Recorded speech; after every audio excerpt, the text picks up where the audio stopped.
Well, to talk more about the upcoming election in Lebanon, we're joined now by Tony Badran, Research Fellow at the Foundation for the Defence of Democracies. Hello to you. Thank you very much for being with us. First of all, what do you read into those turnout figures for the Lebanese citizens living abroad, and could they have an impact on the political process?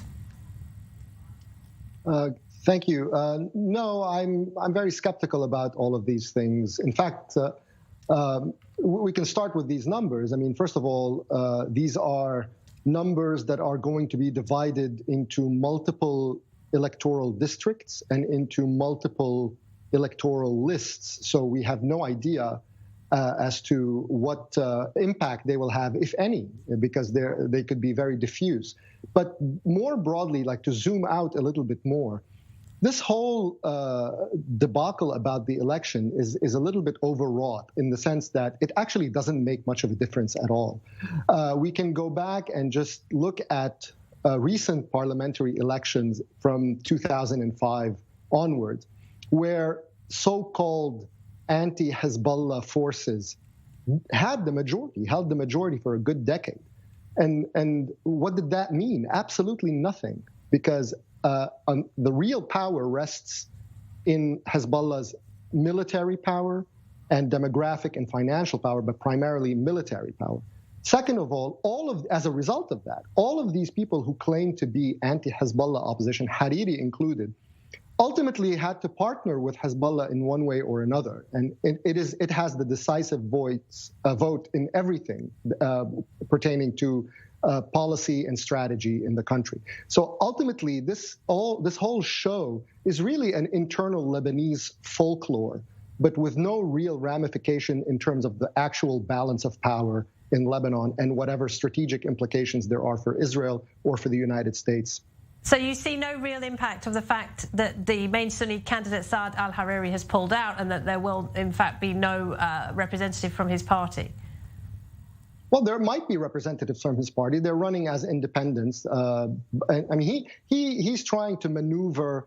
He has lost all support domestically and regionally after Saudi Arabia cut him off, and he's been trying to maneuver to get back some form of regional Arab support to no avail, because he has no power, and the Saudis ultimately decided that this is a complete waste, and they're not going to be wasting their times on Lebanon in general.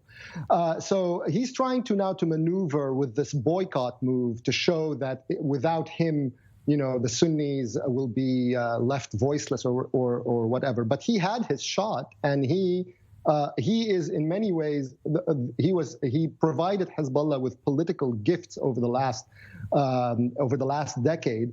That was the cause for Saudi Arabia abandoning him. It doesn't make a difference. None of these groups in Lebanon have any capacity to deal with Hezbollah one way or another, certainly not militarily and politically either. It doesn't really make a difference. But surely the only way that Lebanon can move forward is via the ballot box. And if Hezbollah does score a large percentage of the vote, that will surely strengthen its grip on the country. Only in the de jure sense, right? I mean, now there is a degree in terms of what it can do officially should it decide. If indeed they end up not only securing their current majority, simple majority, but actually are able to gain a 2/3 majority, which is probably doubtful. I'm not sure they're aiming for that. But if they do, happen to secure that, then obviously they will be in a better position sort of officially to move things around politically. But it doesn't matter anyway, because ultimately nothing is going to happen in the country unless they agree to it. So when, for instance, a few years ago, we had a vacuum in the Lebanese presidency, right? Even though the other side held the simple majority in government, they were not able to elect a sympathetic president. Not that would have made a difference anyway. But even in the political show of Lebanon, they weren't able to do that. And Hezbollah, even though it was in the minority at the time, was able to impose its own preferred candidate. And the same thing is going to happen again now. Tony Badran, thank you very much indeed. Thank you.